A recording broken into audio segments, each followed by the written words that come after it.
आप मुझे ये बताइए कि आप तो एक महिला हैं, शिक्षिका भी हैं, आपको बहुत बेहतर समझ होगी उत्तर प्रदेश की जो स्थिति है महिलाओं के विरुद्ध अपराध में। क्या स्थिति है अभी? क्या सामाजिक न्याय के लिए रिजर्वेशन ही आवश्यक है या कोई और भी बेहतर विकल्प हो सकता है? भारत में कौन से कानून है मैट्रिमोनी को रेगुलेट करने वाले, वैवाहिक संबंध को रेगुलेट करने वाले?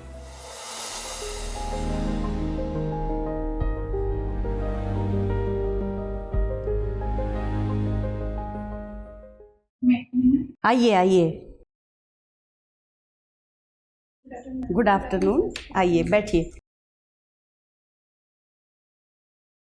आप अपना नाम और पता बताए बगैर बाकी जानकारी दीजिए। मैम, मैंने स्नातक जो है विज्ञान विषय से किया हुआ है। उसके बाद मैं 2018 से सहायक अध्यापक के पद पर कार्यरत हूँ और मेरी हॉबीज़ है कुकिंग करना, बॉलीवुड मूवीज़ देखना और उसके साथ साथ मैं सिविल सेवा की तैयारी में भी लगी हुई हूँ। ठीक है, तो अभी जो है आप कौन से विषय पढ़ा रही हैं अपने विद्यालय में? मैं कक्षा 5 को देखती हूँ, उसमें जो भी विषय आते हैं गणित, हिंदी, मैं सारे पढ़ाती हूँ। ठीक है, कितने बच्चे हैं आपकी कक्षा में? मेरी कक्षा में 12 बच्चे हैं। 12? बहुत कम। जी, मेरे यहाँ पे जो एनरोलमेंट है टोटल 52 है। हाँ। वो गांव काफ़ी छोटा है और वहाँ पे जो भी हैं लोग, वहाँ प्राइवेट स्कूल बहुत ज़्यादा है तो अधिकतर बच्चे उसमें चले जाते हैं, तो इसी वजह से। ठीक है, अगर योग्यता की बात की जाए तो सरकारी स्कूलों में ज़्यादा योग्य शिक्षकों की नियुक्ति की जाती है सामान्य तौर पर, और सरकार बहुत सारे प्रयास इंफ्रास्ट्रक्चर और इन सारी चीज़ों के लिए भी कर रही है। उसके बावजूद भी बच्चे आकर्षित क्यों नहीं हो रहे? इसका सबसे बड़ा कारण जो है एक माइंडसेट का है कि लोग जो प्राइमरी विद्यालय को एक अच्छे विद्यालय के रूप में नहीं देखते हैं, और इसके अलावा भी बहुत सारी कमियां भी हैं अभी भी जिनको पूरा करना है। इंफ्रास्ट्रक्चर की कमी है, जैसे स्मार्ट क्लास प्राइवेट में मिलते हैं, हमारे यहाँ भी किया जा रहा है, सरकार बहुत प्रयास कर रही है इसके लिए। ये कुछ कमियां हैं जो। अच्छा, कई बार CSR के तहत भी बहुत सारे लोग जो है स्कूलों में बहुत सारी सुविधाएं प्रदान करते हैं। आप लोगों ने कभी प्रयास नहीं किया कि इस तरीके से आप अपने स्कूल में कुछ सुविधाएं ला सकें? प्रयास किया था इसके स्तर पर उसमें हमें ज़्यादा सफलता नहीं मिली। फिर हम लोगों ने क्या किया, अपने स्कूल में खुद ही से थोड़ा बहुत कंट्रीब्यूट करके जो सीट हैं वो उसको लाए थे। ठीक है, आप मुझे ये बताइए कि आप तो एक महिला हैं, शिक्षिका भी हैं, आपको बहुत बेहतर समझ होगी उत्तर प्रदेश की जो स्थिति है महिलाओं के विरुद्ध अपराध में। क्या स्थिति है अभी? अभी तो जो रिपोर्ट अभी हाल की आई थी उसमें तो महिलाओं के प्रति जो अपराध है वो कम हो रहे हैं उत्तर प्रदेश में, पर फिर भी काफ़ी समस्या अभी भी थोड़ी बहुत देखने को मिलती है। और प्रमुख रूप से किस किस तरीके के जो अपराध हैं वो प्रकाश में आते हैं? जैसे सबसे बड़ी समस्या जो है महिला सुरक्षा की है। अभी हाल में ही दिखाया गया था कि जो होली का दृश्य थोड़ा सा था उसमें महिला सुरक्षा के ऊपर थोड़ा खतरा था, उनकी अनुमति के बिना उन पे रंग फेंके जा रहे थे, ये भी एक बड़ी समस्या है। ठीक है, तो एक तो ये सुरक्षा की दृष्टि से मेरा सवाल ये है कि जैसे घरेलू हिंसा, तो घरेलू हिंसा के केस रजिस्टर होते हैं, और कौन सी समस्याएं हैं जिनके केस सामने आते हैं? एक तो घरेलू हिंसा हो गया, अभी भी कहीं पॉकेट्स में दहेज के भी खिलाफ केसेस आते हैं। ठीक है, इस तरह की है। तो लोगों में अभी भी दहेज को लेकर के इतनी लालसा क्यों बनी हुई है? अब तो बच्चियां पढ़ रही हैं, अपने पैरों पे खड़ी हो रही हैं और बता रही हैं कि हम सब बराबर हैं, उसके बावजूद भी दहेज बना हुआ। कैसे खत्म करेंगे इसको? दहेज प्रथा को खत्म करने के लिए सोच में ही सुधार करना होगा, क्योंकि अभी भी कई जगह पे इसको एक स्टेटस के रूप में लिया जाता है और जो व्यवहार में देखा जाता है। एकदम सही बात है। तो ऐसा कुछ नहीं हो सकता है कि दहेज ना लेने को स्टेटस के रूप में देखा जाने लगे? बिल्कुल ऐसा किया जा सकता है। अभी हाल में ही एक दंपति थे, IAS दंपति, जिन्होंने बिना दहेज की शादी की, जिसको काफी सोशल मीडिया पे वायरल किया गया। इससे एक अच्छी छवि बन रही है और इस पे काम हो रहा है। ठीक है, आपको क्या लगता है कि भारत में जो विवाह में दिखावे की संस्कृति है वो मध्यम वर्ग में ज्यादा दिखती है?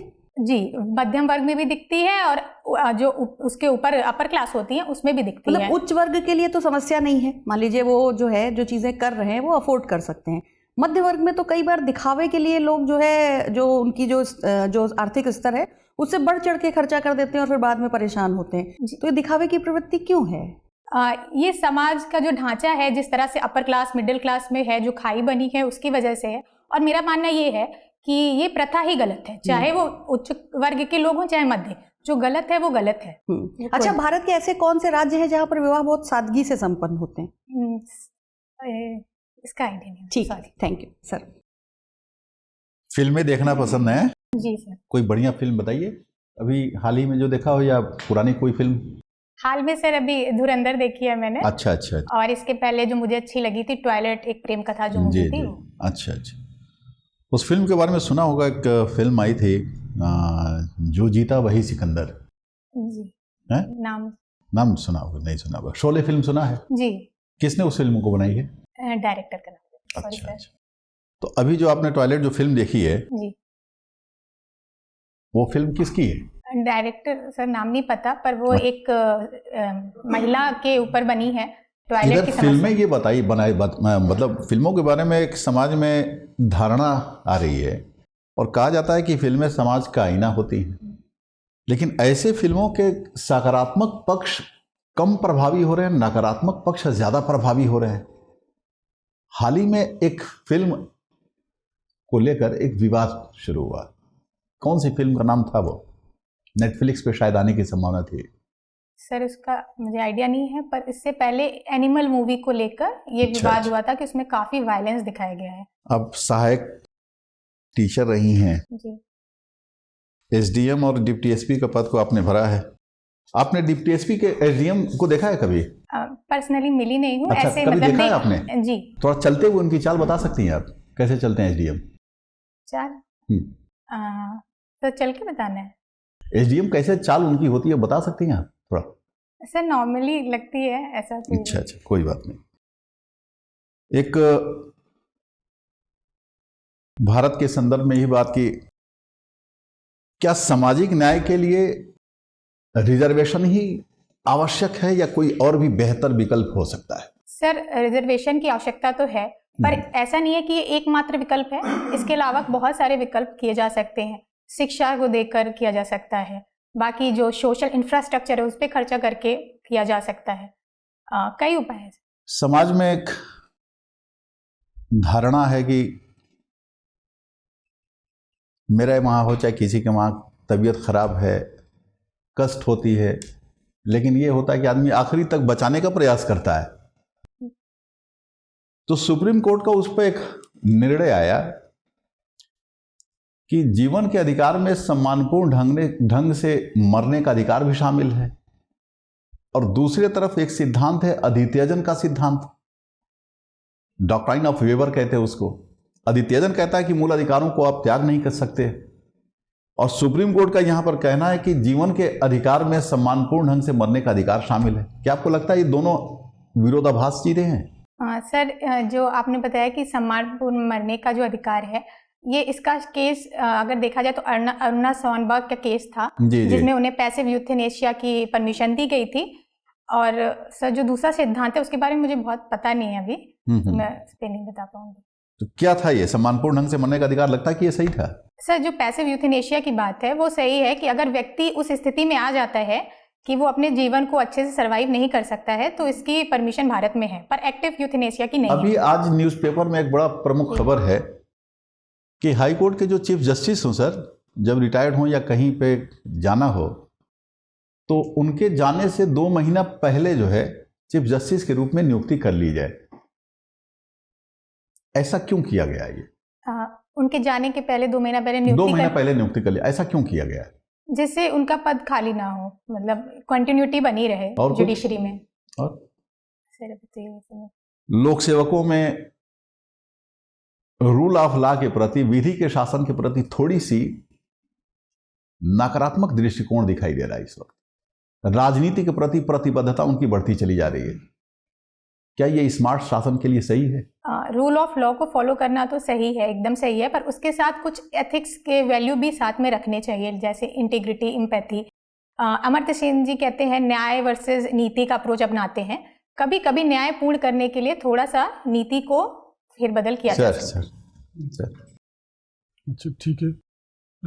एज ए टीचर आपके सबसे अच्छे मोमेंट क्या रहे हैं? सर सबसे अच्छा मोमेंट ये था कि मेरा बर्थडे था, तो उनमें क्या था, बच्चों ने काफ़ी उसको डेकोरेशन किया हुआ था और मेरा सेलिब्रेट किया था, जिसका मुझे पहले से कोई आभास नहीं था। तो मुझे काफ़ी अच्छा लगा कि इतने मानते हैं। बर्थडे तो आपका हर साल आता होगा और इस तरह का ओकेजन तो हर साल होता होगा, पर मेरे लिए जैसे बच्चों का जो प्रेम है वही सबसे मेरे खास मोमेंट होता है।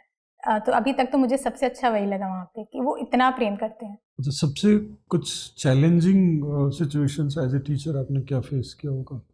सबसे पहला चैलेंजिंग होता है कि जो डिस्टेंस है स्कूल की, वहाँ जाने में दिक्कत होती है। और जो बच्चों के प्रति अगर देखा जाए तो बड़े विविध बैकग्राउंड से वो आते हैं, उनके पेरेंट्स को कन्विंस करना काफ़ी चैलेंजिंग हो जाता है मेरे लिए कि वो उन्हें रोज़ डेली स्कूल भेजें। लड़की और लड़कियों के स्कूली बिहेवियर में कुछ डिफरेंस दिखाई देता है आपको? लड़के लड़कियों में हाँ, जैसे लड़कियां स्कूल के अंदर जो उनका बिहेवियर होता है उसमें कोई डिफरेंट पैटर्न दिखता है? उसमें ये डिफरेंट पैटर्न बहुत खास तो नहीं दिखता है, बट ये है कि जो लड़कियां हैं वो थोड़ा दूर ही रहती हैं उनसे, बहुत घुलती मुलती नहीं है, क्योंकि मैंने पता किया था कि गांव का जो बैकग्राउंड था वहाँ पे जो उनकी आपसी लड़ाई कभी होते कभी हैं। ये कहते हैं कि स्कूल में भेदभाव होता है, आपने स्कूल- देखा है कभी भेदभाव होते हुए अपने स्कूल या अपने आसपास? सर गांव के स्तर पे तो देखा है, पर मेरे स्कूल में तो मैंने नहीं देखा है, पर हाँ स्कूल में होते हैं भेदभाव। किस तरह, जातीय भेदभाव या जेंडर? सर जातीय ज़्यादा प्रभावी है जेंडर के मुकाबले।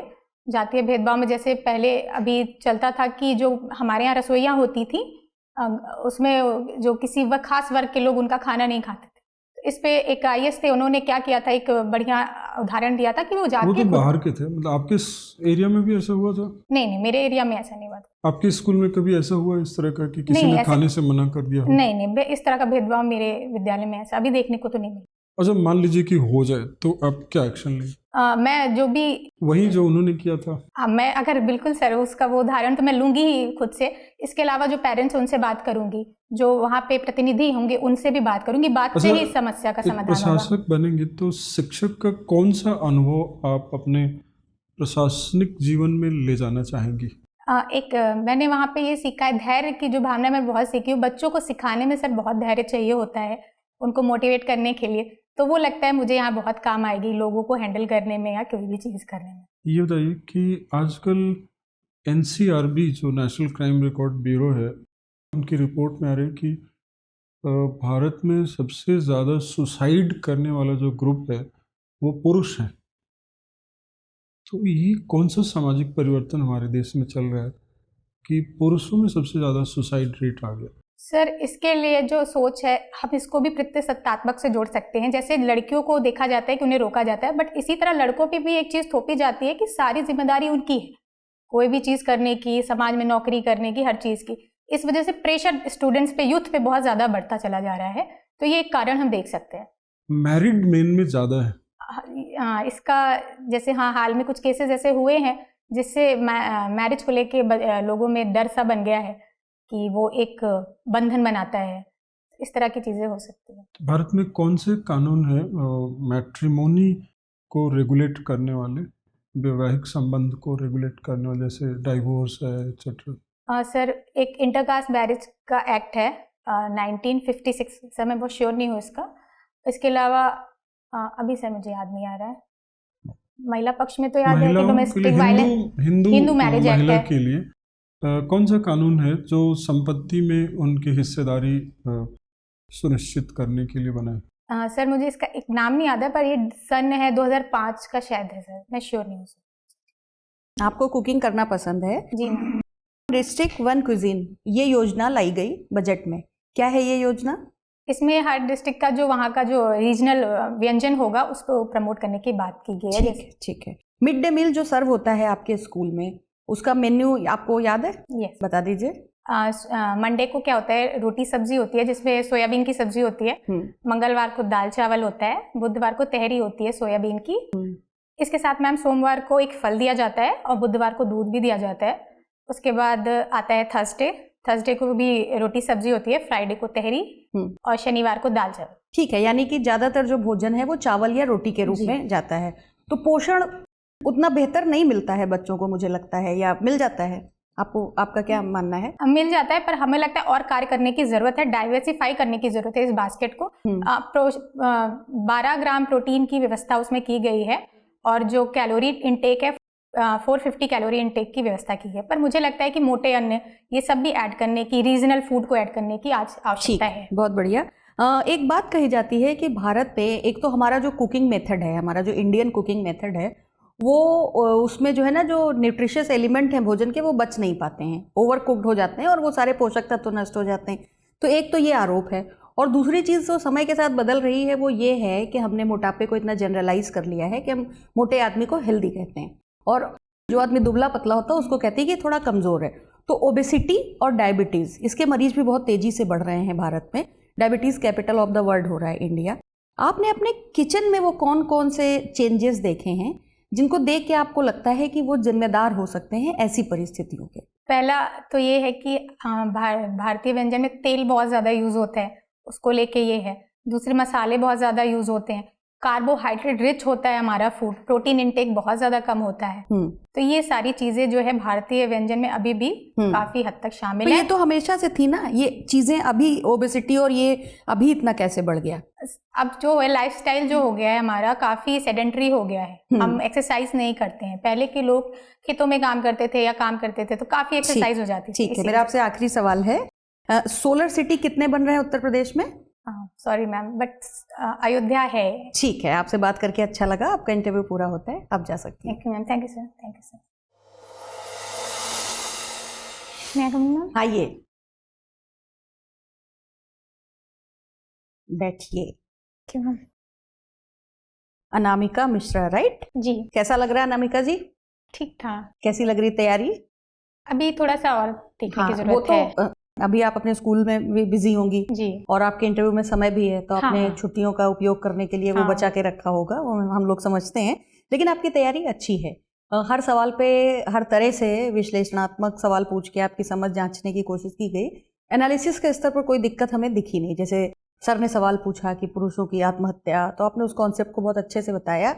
आप बताइए कि वो पुरुषों की कंडीशनिंग की गई है कि मर्द को दर्द नहीं होता, तो अगर मतलब आप ऐसे नहीं कहेंगी, लेकिन आप ये कहेंगी कि उनको ये बताया गया है कि अरे आप कैसे रो सकते हैं, आप कैसे परेशान हो सकते हैं, आप कैसे दुखी हो सकते हैं, आप तो पुरुष हैं। और उसकी वजह से क्या होता है कि वो किसी से भी कहने में डरते हैं कि ऐसा ना हो कि पुरुषत्व पे सवाल उठ जाए, जबकि ऐसा नहीं है। दोनों इंसान हैं, दोनों खुश हो सकते हैं, दोनों दुखी हो सकते हैं। और तमाम सारे कानूनों के ऐसे मिसयूज देखे गए हैं, तमाम सारे दुरुपयोग देखे गए हैं पिछले समय में, जिसमें दिखा है कि पुरुष भी बहुत प्रताड़ित हो सकते हैं। तो वो सब चीज़ें मन में कहीं ना कहीं डर बिठा देती हैं कि परिवार भी साथ नहीं देगा, समाज भी साथ नहीं देगा, कानून भी साथ नहीं देगा, तो व्यक्ति के पास कोई रास्ता नहीं बचता है। इस तरीके की चीज़ें। उसके अलावा जो सवाल मैंने पूछे उसमें आपकी बहुत बेहतर समझ रही। जिस तरीके की आपको जानकारी है, मुझे लगता है मिशन कायाकल्प, पीएम श्री, इंफ्रास्ट्रक्चर वाली चीज़ें, दीक्षा पोर्टल और बाकी सब चीज़ें आपने अच्छे से तैयार की होंगी। हाँ, इसीलिए मैंने पूछा नहीं, इसीलिए नहीं पूछा हम लोगों ने, क्योंकि हमें पता चल जाता है कि ये बच्चा इतना तो तैयार करके आया ही होगा। भोजन में पोषण पे बात हो सकती है, महिलाओं में पोषण पे बात हो सकती है। आपको नॉलेज है अगर कुकिंग का, आप उसको कैसे लागू करेंगी। तो जैसे सर को आपने बताया था एक अधिकारी का उदाहरण जिन्होंने स्वयं जाके भोजन किया था, उसी तरह से एक दूसरी महिला आईएएस अधिकारी छत्तीसगैर के कोरिया में है, चंदन पांडे जी, जिन्होंने वो न्यूट्रिशियस लड्डू डिस्ट्रीब्यूट करके बहुत वो किया था। आप उनका उदाहरण दे सकती हैं कि हम उसको वैसे कर सकते हैं। और जो सवाल मैंने पूछा, इंडियन जो कुकिंग मेथड है उसको तो हम चेंज कर सकते हैं, कम तेल और लो फ्लेम पे और थोड़ा कम पका के, उसको तो कर सकते हैं। बट जो चेंजेस किचन में हुए वो मेरा सवाल था। तो जो परंपरागत चीज़ें चली आ रही हैं उनकी वजह से प्रॉब्लम नहीं है, प्रॉब्लम है प्रोसेस्ड फूड।